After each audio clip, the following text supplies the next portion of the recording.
आमच्या लाडके नेत्या आदरणीय प्रतिभाताई शिंदे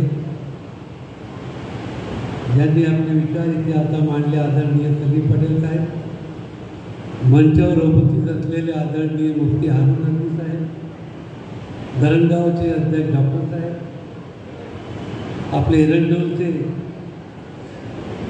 मुलुक मैदान तो अण्णासाहेब, मंचावर उपस्थित असलेले सर्व मान्यवर आणि सर्व या कार्यक्रमाला उपस्थित माननीय आमचे वयोवृद्ध नेते, कार्यकर्ते आणि युवक साथी,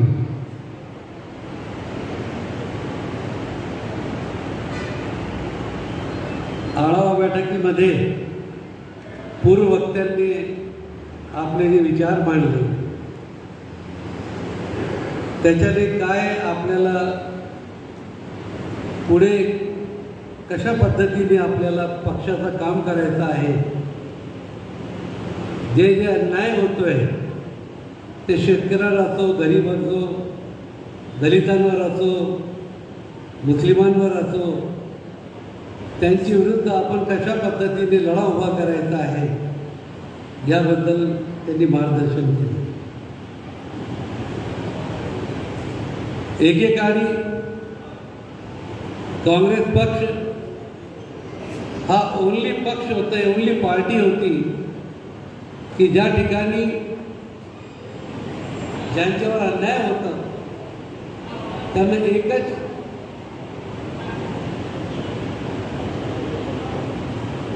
जो स्टेज होता तो होता काँग्रेसचा. मला आदरणीय निरीक्षक साहेबांना विनंती करायची आहे की मी सुरेश दादांबरोबर 25-30 वर्ष काम केलं. ते काँग्रेसमध्ये होते, त्यावेळी आम्ही काँग्रेसमध्ये होतो. राष्ट्रवादीमध्ये गेले त्यावेळी राष्ट्रवादीमध्ये होतो. परंतु ज्यावेळी त्यांनी त्यावेळी आज ज्यांची जी आपला युती आहे त्या पक्षात गेले तर आम्ही त्यांना सांगितलं की दादा तुम्ही आमचे चांगले मित्र आहे, आम्ही तुमच्यासोबत राहू परंतु पार्टीत जाणार नाही. आज आपल्या गल्ली बोलापासून जर आपण बघितलं तर संपूर्ण देशामध्ये जे राजकारण सुरू आहे ते माझ्यापेक्षा जास्त आपल्याला त्याची जाणीव आहे. ज्यावेळी विधानसभाचे इलेक्शन लागले त्यावेळी मी फैजपूरच्या इम्रान प्रतापगडी साहेबांच्या त्या कार्यक्रमामध्ये त्यांच्या उपस्थितीमध्ये अधिकृत काँग्रेसमध्ये प्रवेश केला. पण मला थोडं जे खंत आहे मनात ते मी तुम्हाला सांगतो. पक्षात आल्यानंतर मी असं पाहिलं की काँग्रेसला हरविण्यासाठी RSS 1925 वर्षापासून प्रयत्न करीत आहे किंवा करत होती. भारतीय जनता पार्टी जनसंघ होता त्यावेळी त्यांनी प्रयत्न केला.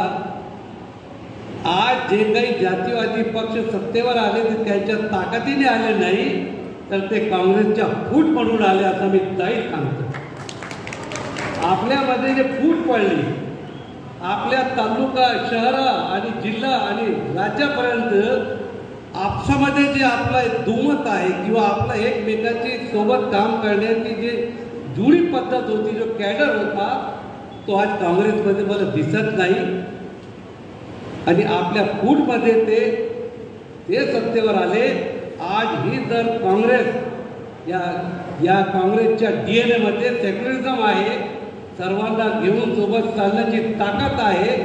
आज ही जर आपण तालुका शहरापासून गावागावापासून जर काँग्रेसचे लोकांना हे केला तर आजही आपण यांच्या पराभूत आरामाने करू शकतो असं माझं म्हणणं. आपण कुठेतरी या कॅडरसाठी कमी पडतोय. इतकं आपल्याकडे भांडवल आहे. आज जे सत्ताधारी पक्ष आहे त्यांना बघा, 14 पासून केंद्रामध्ये ज्यांची सरकार आली त्यांनी काय काय आपल्यासोबत प्रॉमिसेस केले, आश्वासन दिले. त्या आश्वासनाची पूर्ती का केली नाही? प्रत्येक कार्यकर्त्याला माहिती पाहिजे की त्यांनी काय सांगितलं होतं, आज त्यांची हालत काय आहे. त्यावेळी पेट्रोल डिझेलचे भाव काय होते, आता सांगा आपले भाव काय आहे. अन्नधान्याचे भाव, तेलाचे भाव काय होते ते आपण. आज भगिनी परेशान आहे.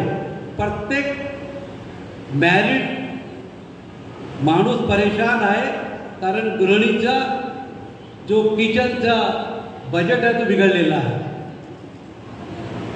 80-20ची जी भाषा योगीजी करतात, मला श्यामसाहेब असं सांगायचं आहे की 80-20 जर तुम्हाला इतका कॉन्फिडन्स आहे तर मग कशाला लाडली बहिणं पाहिजे वाटतं.